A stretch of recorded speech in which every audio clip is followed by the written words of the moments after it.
this is the first time I've done a warning video instead of a heads up video. And I'm going to go ahead, because NASA won't do it, I'm going to stick my neck out there, and if I get it cut off from being wrong, so be it. I'm a watchman. Now, what we're looking at here is the tail of ISON before it's cut off by the X-flare. Now, it's as wide as the outer head of that comet, and at that time it was 250,000 kilometers wide. Here, when the tail gets stripped back, we've got about a debris trail that's about 5 times as wide.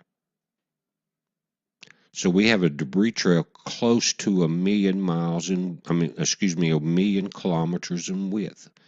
Now, looking at Mercury in the top, can we compare ISON to it?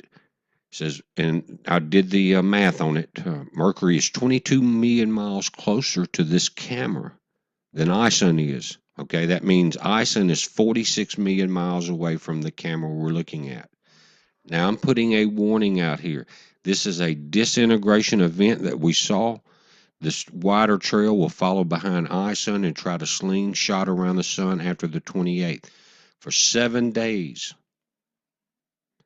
If we look at the spread, if there are no other events, again, this is why I'm saying we got the math on this thing.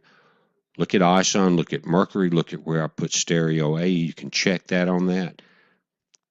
That's putting Mercury 22 million miles closer to the camera. But ISON only appears 1/4 the size. We can do that math and it'll give you a headache. Guys, I took electrical engineering, was my first major in college. It was nothing but trig and calculus. Now, this is the path. This model was before the breakup, and I put this on the 8th day. Earth and Mercury and the Moon clear it, but now it's a wider trail. Look at this, guys. This image, remember, on the 17th, before the X-flare stripped ISON, the outer coma was 20 Earths, or 250,000 kilometers.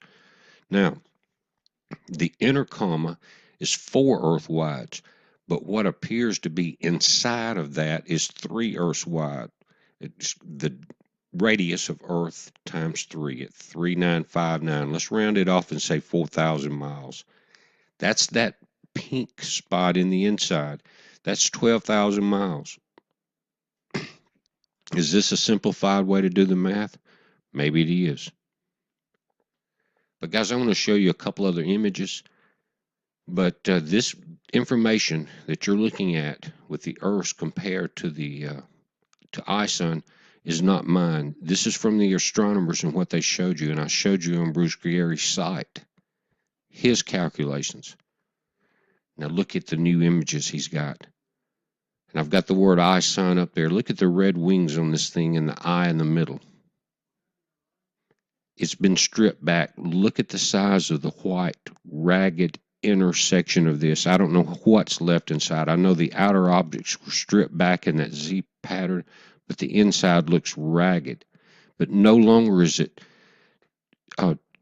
again, compare that inner white section to 3 Earths distance or width. At that time, the outer coma was 20 Earths width. Now the outer coma has almost all been stripped back. Also, guys, if you look at the X-ray flux out of Boulder, it's pretty calm. And why would that be happening? I've been saying that as ISON got closer, the X-flares would increase. But when that X-flare caught it on the 19th, it stripped the electrons and protons and the charge away from it.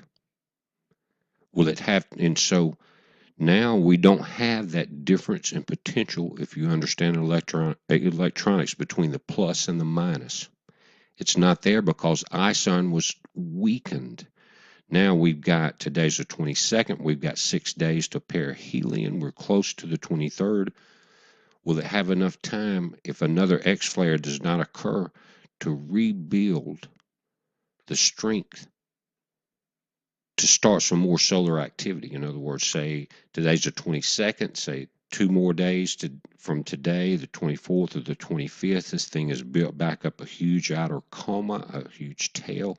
The electrical discharge occurs again, and these magnetic flares start popping off. Guys, the next video I'm going to do is something that I'm preparing myself for in order to communicate in a complete grid blackout. This is a heads up. You guys be safe.